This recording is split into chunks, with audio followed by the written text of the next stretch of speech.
You are listening to episode 22 of the EU Startups podcast. Today with Marie-Helene Ametsreiter, general partner of the VC firm Speedinvest and one of Europe's most influential women in the startup space.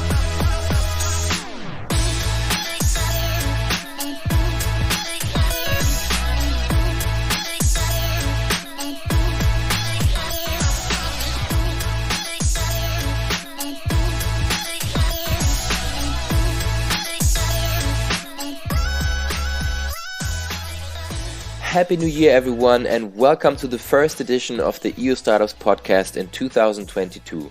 My team and I are super excited about this year since we'll be finally bringing back the annual EU Startup Summit as an in-person event on May 12 and 13 in Barcelona. It would be cool to meet you there, and in case you would like to join and experience 2 days of networking, inspiration and learning, make sure to secure your ticket soon. And now, without further ado, I'm handing over to our head of content, Patricia, for an interview with Marie-Helene Ametsreiter from Speedinvest.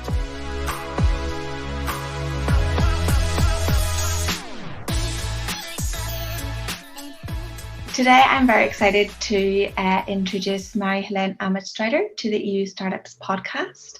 Marie-Helene is an incredibly successful businesswoman, a mum and an Austrian TV personality. So welcome, Marie-Helene. Thank you so much for joining us. It's really great to have you here.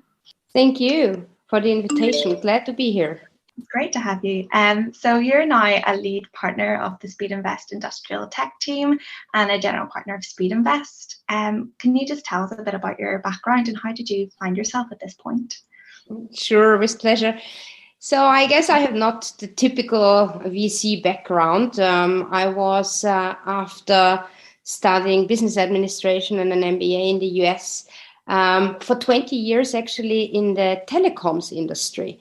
And that was my first job. Within these 20 years I was, and that was the most exciting part, 5 years in Croatia, where I built greenfield operation. So kind of a startup really from the scratch. We just got a license for a mobile operation, and we built the network from scratch. So I was first the marketing sales director there, and then I became the CEO, and we grew the company to more than 1,100 employees and half a billion in revenues.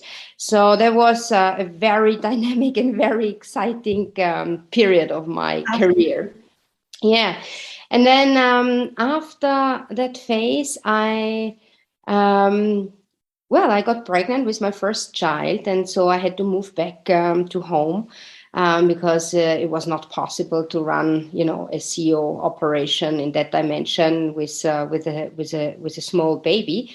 Then I changed jobs and industry actually, and went to OMV, to the oil and gas company. And the reason being, and I think that's happens quite often, that after my baby, I had the impression I really want to do something purposeful. And with OMV, I was building the whole corporate sustainability program over 30 markets. And back then, almost 10 years back, the whole topic of sustainability was really just in its infancy. It just started to gather some attention. And especially in oil and gas, as you can imagine, that's a tough industry for sustainability.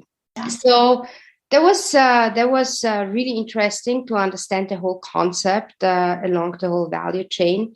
And after my second child, Annalena, I still in maternity leave. I was approached by the founder of Speedinvest if I would not, after the maternity leave, come and join Speedinvest. Speedinvest was founded in 2011. And I joined in 2013, 14. Quite early on. Wow, okay. It's quite an amazing story you've had. But as a woman and working then in finance and tech as well, these are industries that are kind of dominated by men. So you've definitely probably shattered a lot of glass ceilings on your way. How has that experience been for you, especially as a mom? Yeah, I have to say I was super, super lucky. I was really in the very fortunate position that in my first part of the career, when I was still very young, I had a mentor out of the industry who was supporting me and giving me all the trust one can have. So when I became CEO with I think 35. I myself, and that's a typical women thing, I thought, can I really do that? Am I good enough? Can I handle the job? And he was giving me all these credits saying, you can do that. There is no one better than you. And I think that was giving me so much self-confidence. And with that, I guess I even demonstrated to the outside world I'm untouchable and don't even try, to stop me from what I want to do. So that was really fortunate, and I was always in growth industries, which helped also to progress and to get ahead. In the oil and gas industries, it was a bit different because it's really very traditional with very long cycles. And there I had to fight. I had to fight. And that was actually also the reason why I left. Was it because I was a woman? I'm not sure. It was just the whole environment that didn't feel very healthy. Okay. And in VC, I mean, I first having had this experience in telecoms where I never was facing any of these imbalances. I was a bit shocked when I joined VC industry because it is still, and it still is, very, very male dominated. There is, especially as it's an industry built on networks. So you need to have good relations to other VCs, to the founders. Only by then you get access to the best deals. If you're a mother with 2 children and moving to a new city, there is hardly any chance that you can build a network. So there is definitely glass ceilings, and we see that also in the career paths and in the number of females. I mean, all the statistics. Is it on female founders? Is it on general partners of VC? That we still have a long way to go, I'd say. Yeah, absolutely. What do you think is the way to kind of improve that outlook and to improve that situation? Get more women involved in VC, more female founders. What is it that we can do? I say we, I mean collectively as society, what can we do? Yeah, I mean, I think what we see is a positive development on the founder side. We see more and more female founders appearing. The same is true also on the VC side. I think the whole ESG pressure that is coming from the financial industry is also giving really a push that VCs are starting to think how they can get more diverse. And this is not just of women, it's also really to get different nationalities and people with different backgrounds, not just people coming from investment banking or entrepreneurship. So what we can do, and we have analyzed it also within Speedinvest, there is still a lot of unconscious bias also with female VCs. So we have done some stats on, looking at mixed teams, female teams versus pure male teams in coming from entering our systems, the CRM system, to being shortlisted for a potential investment.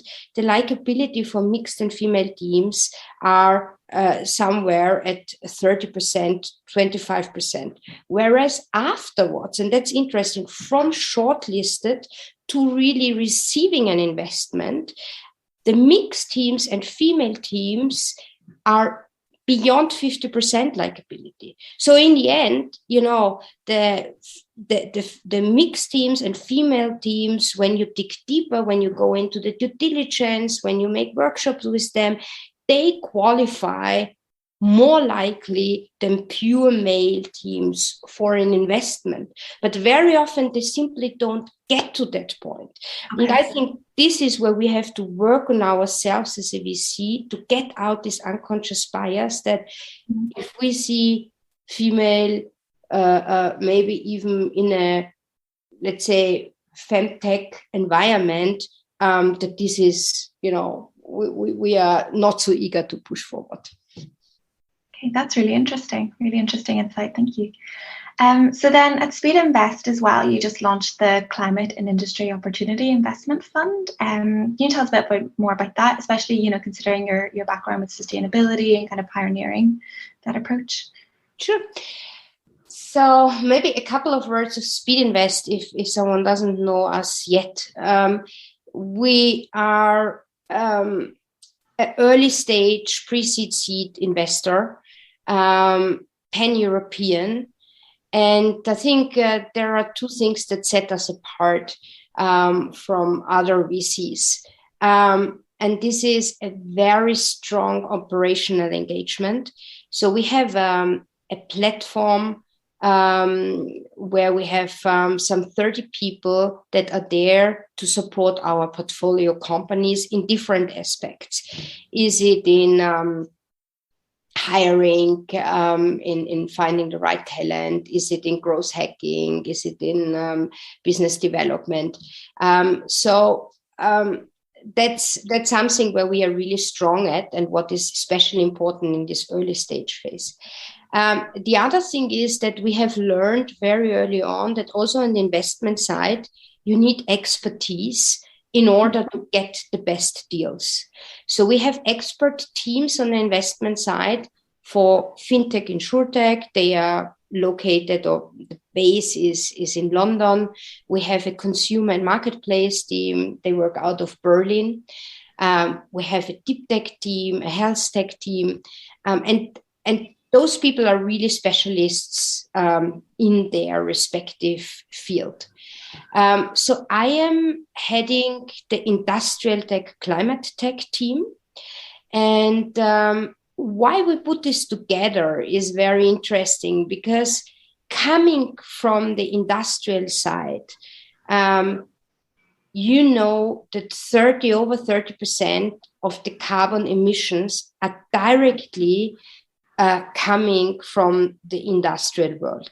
So if we really want to make an impact and change, we need to tackle the problem with innovation, with technology, with industrial tech at the root cause. Okay. So, and this was the reason why 3 years back, we started the so-called dedicated industrial tech fund. And the beauty there is that the LPs, so the investors that invest into that fund, are all industrials. So they are companies from the industrial world, usually SME, small, medium enterprises, could be from different verticals. We have Mahle, a tier one automotive supplier. We have Doppelmayr from the ski lifts. We have, people from the pulp and paper industry, Wacker Neuson, machinery, OEMs. So a whole mix of investors that also support our portfolio companies and us in doing due diligences, who really want to collaborate with startups. And that's a win-win for all sides. So this ecosystem was starting to work quite well and growing and building. And then we said, as we have quite a big portfolio now of industrial tech, climate tech companies, and very often we could not do the follow-on investments simply because we were maxed out with the seed fund. We decided to raise from the same investor group, industrials, this new climate and industry opportunity fund.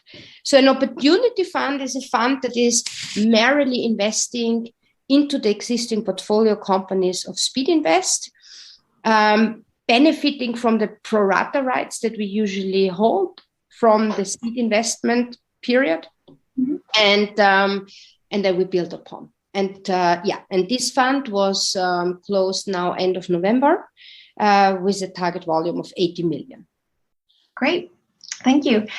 So this past year has really been a very exciting year in the European startup ecosystem, and there's more investment than ever before made. How do you see us keeping up this momentum in Europe into 2022 and beyond? What's next for the European startup ecosystem? Well, I think, we are just at the beginning of this European growth phase, because many US investors and also Asian investors have realized that very substantial and good innovation and technology, also in the deep tech sector, is actually coming to Europe. The same is true for industrial tech and climate tech. We just made, together with Steel Room, also a report where we researched, what were the growth rates and where we're heading to.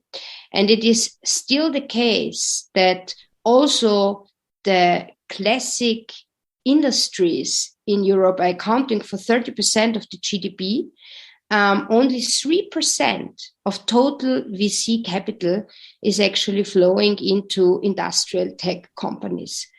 And we can see that we had a 3x time increase in the VC investments into industrial tech. And I think that is one area where we are only at the very beginning of a significant, acceleration of amount of startups and also value increase that we're gonna see. So there is many other areas to come. Governmental tech is something, definitely health tech, where Europe is strong. So I am not too worried that 2022 is not, is kind of stagnating or would not develop further. Cool. So you see it growing more and the European scene continuing this growth and becoming more on par with the US? Do you see more unicorns coming out of the? Yeah, definitely. We already also with Speedinvest, a unicorn was something really, out of reach. And now we already, and now we have 4, and it went really, really quick. And we have a lineup of really plenty of good companies. We call them Soonicorns, that have all the potential to grow into that. There was a big gap in valuations between Europe and the US, and this gap still is not closed yet. What I really would hope for is that still a lot of the good companies in Europe are receiving follow-on investments from US money. I think there is enough money in Europe if we just have the right incentive schemes in order to unlock this money so that it can flow into venture as an asset category.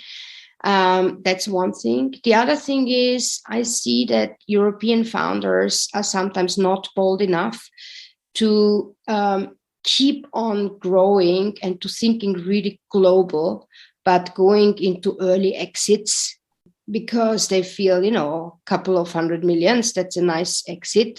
So I can do a nice living.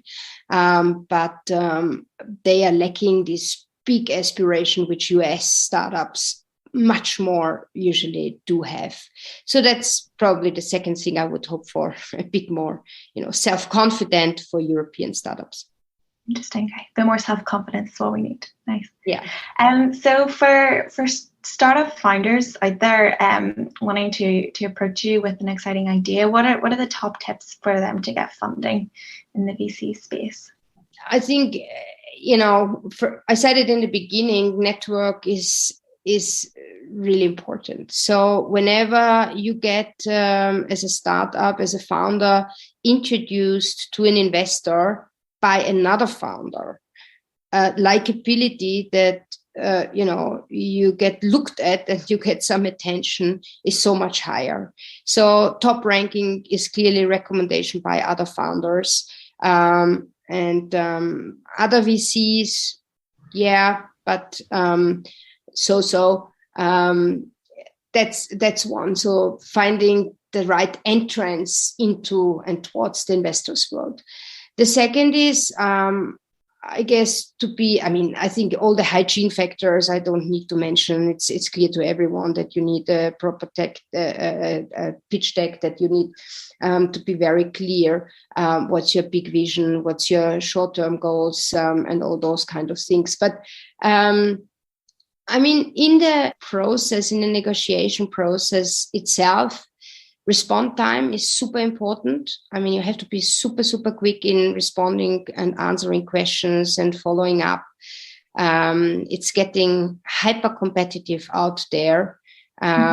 So, yeah, I think that's a sign for investors of a good entrepreneur if he's responsive and also good in doing and handling the negotiations of the pitching process and the investment process.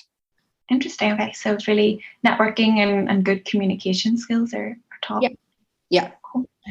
And of course, diversity.